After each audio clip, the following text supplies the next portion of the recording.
자, 최근에 문재인 정부의 외교부가 일을 잘하는 척 국민들을 상대로 눈속임만 하다가 딱 걸려버려가지고 또 많은 논란이 되고 있습니다. 이번에도 또 기가 막힌 사건이 하나 있는데요.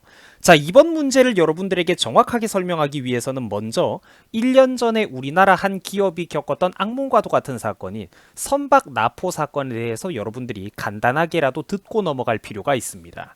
자, 간단하게 설명을 해드리자면은 지금으로부터 약 1년 전인 2021년 1월 당시 우리나라에 한국해미호라고 하는 배가 있었는데 이 배가 이란 혁명수비대에 납포된 적이 있었습니다. 자, 그런데 이때 문재인 정부가 일을 더럽게 못했다라는 거죠. 여기에 깜짝 놀라고 경악한 한국해미호 선사가 빡쳐가지고 이번에 최근에 들어서 정부를 상대로 손해배상 소송을 걸었다는 게 뉴스를 통해서 알려진 겁니다. 자, 그러면은 이 이제 1년 지난 사건에 대해서 이 회사가 왜 우리나라 정부를 상대로 소송을 걸었느냐? 정부가 구호 의무를 방기했다라는 거예요. 그러니까 구호 의무를 국민들을 제대로 보호해주지도 도와주지도 못했다라는 거예요. 문 정부가 아무 일도 안 했기 때문에 이제 거기에 화가 나가지고 우리나라 기업이 우리나라 정부를 상대로 26억대 규모의 소송을 걸었다라는 겁니다. 자, 요거를 조금 더 정확하게 설명해 드리자면은 정리를 해보면은 다음과 같습니다. 지금으로부터 딱 1년 전입니다. 오래된 것도 아니에요. 1년 전 2021년 1월 초 그때 당시에 우리나라 상선인 한국해미호라는 배가 중동 지역에 석유를 운송하는 국제적으로 중요한 길목인 호르무즈 해협이라는 곳을 지나가다가 이란 혁명수비대 측에 납포된 적이 있었어요. 요 기억력 좋은 분들은 아마 기억하는 분들도 계실 겁니다. 당시 우리나라에서는 뉴스가 조금 한 며칠 나오다가 말았는데 실제로는 그런데 이분들이 놀랍게도 당시 우리나라 선장과 선원들이 굉장히 오랜 기간 동안 장기간 동안 억류되어 있다 뒤늦게 풀려났다는 사실이 알려진 거예요. 자, 이에 대해서 선사 측은 우리나라 정부를 상대로 그러니까 손해배상 소송을 제기한 겁니다. 왜? 정부가 국민들을 보호해주기는커녕 제대로 도와주지도 못했다라는 게 바로 그 이유입니다. 자, 사건의 전체적인 흐름 자체는 지금 대충 그려지시죠? 설명을 좀 더 들려드릴 겁니다. 자, 저때 당시에 지금 일이 어떻게 돌아가고 있었느냐? 한국해미호의 선원들 19명은 사건이 발생한 뒤로 억류된 지 한 달이 넘게 지나서야 풀려날 수 있었고, 약 한 달입니다. 한 달이 지나서야 풀려날 수가 있었고, 심지어 선박과 선장은 얼마나 갇혀 있었냐면은 95일이 지나서야 석방될 수가 있었다라고 해요. 그러니까 거의 100일 가까이 잡혀 있었던 거죠. 3달 넘게 갇혀 있다가 우리나라 국민들이 풀려날 수가 있었다라는 겁니다. 근데 우리는 저걸 몰랐죠. 정부가 제대로 발표를 안 했으니까요. 그 정말로 이게 화가 나고 기가 막히는 게 뭐냐면은 당시 문재인 정부에서는 우리 외교부의 긴밀한 외교적인 노력을 통해서 석방이 이루어진 것이다라고 자평을 했다라는 겁니다. 자화자찬을 했다라는 거죠. 자, 보세요. 2021년 1월에 선박과 수십 명의 선원들이 납포가 됐습니다. 1월에, 그죠? 그리고 딱 한 달 정도 지나가지고 선원들이 풀려날까 말까 이러니까 이것들이 2월에 이제 이런 밑밥을 떠들었던 거예요. 한 달 정도 지나가지고 일반 선원들 먼저 좀 풀려난다 싶으니까 이것들이 그냥 문제가 거의 대부분 해결됐다라는 식으로 호들갑을 떨고 잘 모르는 일반 국민들을 상대로는 선전선동을 하고 다녔다라는 겁니다. 자, 하지만 실제로는 어땠었느냐? 선장과 함께 기업의 중요한 핵심 재산인 선박 자체는 100일 가까이 3달이 넘게 억류되어 있을 때 저런 소리를 떠들고 있었다라는 거예요. 2021년 저때 당시 그러니까 문정부 외교부와 강경화가 입을 털어대고 있을 때 실제로 선장님과 선박은 그때 당시 지구 반대편 다른 나라에 계속 붙잡혀 있었던 그런 상황이라는 겁니다. 여러분들 안 믿어지시죠? 나도 그런데 이거를 처음 듣는 분들은 오죽하겠습니까? 이쯤 되면은 거의 뭐 영화 속에 나오는 정신 나간 악당들, 빌런이 따로 없죠. 자, 문정부 외교부가 정말로 일을 잘했으면은 과연 잃을 거 많고 꼬투리 잡힐 거 많을 만한 평범한 사기업들이 정부를 상대로 감히 소송이나 걸 수가 있었겠습니까? 당시 문정부의 일처리 꼬라지에 얼마나 속이 터졌으면은 정부 상대로 잃을 거 많은 기업이 손해배상 소송을 걸겠냐라는 거예요. 자, 저때 당시 사건을 좀 더 자세하게 설명을 해드리자면은 당시 이란 측에서는 해양 오염 혐의로 우리나라 선박을 납포했었습니다. 자, 바로 이때 선원 19명들은 약 한 달 동안 그리고 선박과 선장은 95일 동안 억류가 되어 있었죠. 자, 당시 이란이 난데없이 우리나라 상선을 붙잡아갔던 배경을 간단하게 설명을 해드리자면은, 이란은 뭐 시청자분들께서도 대강 알고 계시다시피 국제적으로는 사실 자주 문제아 국가로 좀 거론이 되는 나라입니다. 북한이랑 더불어 가지고 거의 뭐 단골 손님이죠. 뭐 항상 미국을 비롯한 자유진영과는 이런저런 트러블을 좀 자주 일으키고 다니는 그런 나라라고 보시면 됩니다. 자, 그래서 당시 미국은 이란에게 금융 제재를 했어요. 국제적인 금융 제재를 했어요. 이로 인해 가지고 이란의 원화 자금이 우리 한국에서도 동결이 되는 사건이 터졌던 겁니다. 자, 그래서 지금 보고 계신 뭐 이런 이란의 한국 내에 있는 그런 동결 자산들이 몇 억 달러치나 된다, 이런 것들이 다 그때 1년 전 그때 당시 우리나라 뉴스에서도 나왔던 사건들이에요. 자, 간단하게 요약을 해드리자면, 이란은 우리나라에도 원유 수출 대금을 받아갈 게 좀 있었는데, 돈을 받아갈 게 있었는데, 미국 정부가 2018년 이후로 이란 중앙은행을 제재를 해버리면서 대금을 제때 받아가지 못하는 것들이 좀 있었습니다. 그 전체 규모가 한 7조, 8조 정도 됐다라고 해요. 그런데 미국이 국제금융 자체를 걸어 잠그고 제재를 해버리니까 당연히 한국 내에 있던 자금들도 이란 입장에서는 못 받게 되는, 동결이 되어 있었다라는 거죠. 자, 그러니까 이란에게 자금을 우리나라가 좀 송금을 해주려고 해도 당연히 우리나라 마음대로 그런 일을 할 수가 없죠. 국제적인 제재를 내걸고 있던 미국의 최종 승인이 떨어져야 이런 대금을 정상적으로 지불할 수가 있는 상황이었다라는 겁니다. 그러니까 사실 이게 좀 어떻게 보면 억울한 게, 실제로 이란이 항의를 하려면 미국을 상대로 항의를 했어야 되는 거죠. 미국의 선박을 지들이 뭐 납포를 하든지 국민들을 납포해야 되든지 그렇게 해야 되는 건데, 자, 사실 지들도 그런 짓을 벌였다가는 뒷감당이 안 되니까 만만한 한국을 걸고 넘어진 게 좀 그런 측면도 있는 좀 복합적인 사건인 거는 맞아요. 자, 하지만 그런 예측하지 못하는 그런 문제들, 국제적으로 불확실한 리스크들로부터 우리나라 국민들의 손해를 케어하고 재산을 보호해주고 보살펴주는 게 누구냐? 우리나라 정부가 할 일이라는 거예요. 그게 그 나라 정부의 외교력이고 능력이겠죠. 예기치 못했던 암초를 만나면 그거를 극복하고 벗어나는 능력 말입니다. 근데 문정부가 이제 그런 능력이 없으니까 문제가 되는 거죠. 그러니까 지금 이 선사 측이 답답해하는 거는 이런 겁니다.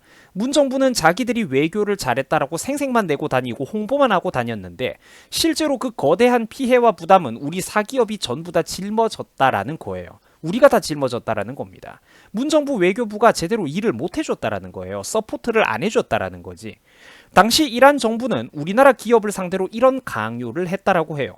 명분은 그러니까 해양 오염을 내걸면서 해양 오염 행위를 인정하는 합의서에 서명하라고 강요를 했던 겁니다. 근데 기업은 어쩔 수 없이 해야만 했어요.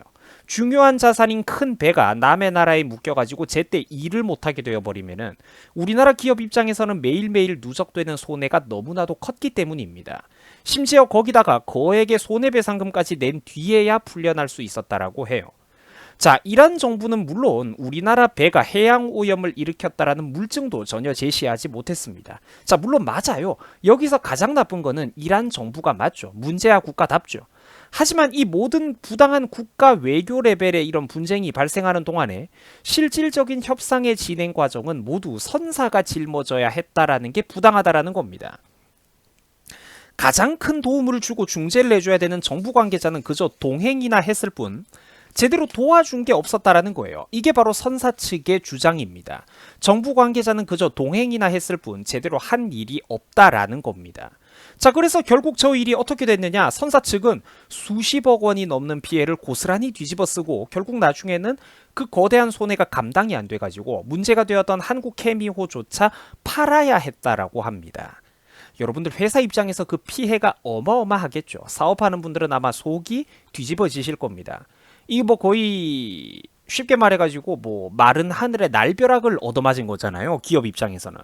물론 미국이 이란을 상대로 국제적인 제재를 했고 이란도 우리나라에 큰 돈이 묶여있는 등 복합적인 문제가 있기는 있었습니다만, 거대한 외교 레벨의 문제가 있었습니다만, 하지만 똑바로 우리가 알아야 되는 거는 이런 것들은 말 그대로 국가 대 국가, 정부와 정부 간 레벨의 문제이고 그들이 해결해야 되는 영역이라는 거예요.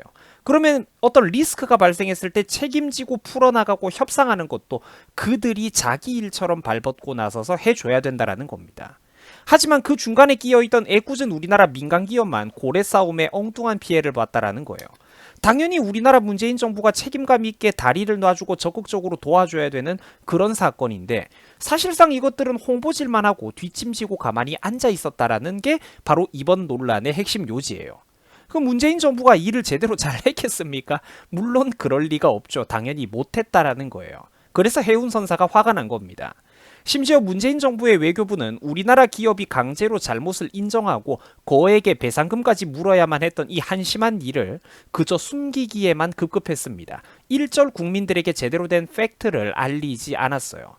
해운선사가 이번에 문제가 되었던 회사가 이렇게 정부 상대로 손해배상 소송이라도 안 걸었다면은 기사 한 줄 제대로 알려지지 않았을 겁니다. 사건의 전말을 외교부가 제대로 알리지 않고 사실상 그러니까 반쯤 숨겼다라는 거예요.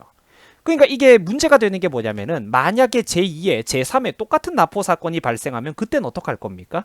그때도 우리나라 기업과 국민들은 자기가 하지도 않은 잘못을 인정하고 경제적으로 거대한 수십 수백억의 손해를 보고 사죄까지 하고 또 남의 나라에 또 배상금을 몰래 물어줘야 되는 이런 국제적인 흑우가 되어버린단 말입니까? 그건 안 되잖아요. 그죠? 이런 관점들에서 보면은 확실히 문재인 정부가 무능력하고 잘못한 게 많다라는 겁니다. 중간에서 아무 일도 할 줄 아는 게 없고 중재도 못 해주는 문정부가 그러면 외교부가 있을 필요가 있습니까? 누가 이런 나라의 외교력과 능력을 믿고 어느 기업이 해외에 나가가지고 정상적으로 무역을 해올 수가 있겠냐라는 거예요. 어차피 내 힘으로 협상하고 막 이렇게 뭐 내 힘으로 협상하고 내가 변호사 고용하고 나 혼자 투쟁해야 될 거면은 정부 외교부는 하는 일이 뭡니까? 국민들 세금으로 기업들이 갖다 바치는 세금으로 그 먹고 사는 양반들이 할 줄 아는 게 뭐가 있냐라는 거예요. 이렇듯 해운선사는 수십억이 넘는 막대한 피해를 앞서 말씀드린 것처럼 그 거대한 경제적인 피해를 입었고 나중에는 그 손실이 감당이 안 돼가지고 배까지 팔아 넘겼다고 말씀을 드렸죠. 그런데 그때 당시에 그런 일들이 벌어지고 있던 2021년 작년 2월 당시에 선장하고는 아직 풀려나기도 전입니다. 그때 당시에 외교부 장관 떠나가고 있던 강경화가 떠들었던 소리 좀 보세요. 많은 고비를 넘겼다. 이란 선박 문제가 잘 풀려가지고 다행이다. 이러면서 자기 자랑이나 하고 마치 아무런 문제도 없이 모든 것들이 순탄하게 흘러가고 있는 양 국민들의 눈과 귀를 가리기에만 급급했다라는 겁니다.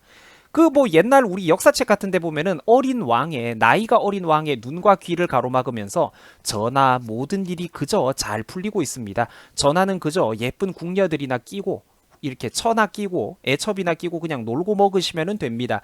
이러는 간신배들의 역할을 지금 이 인간들이 그대로 하고 있다라는 거예요.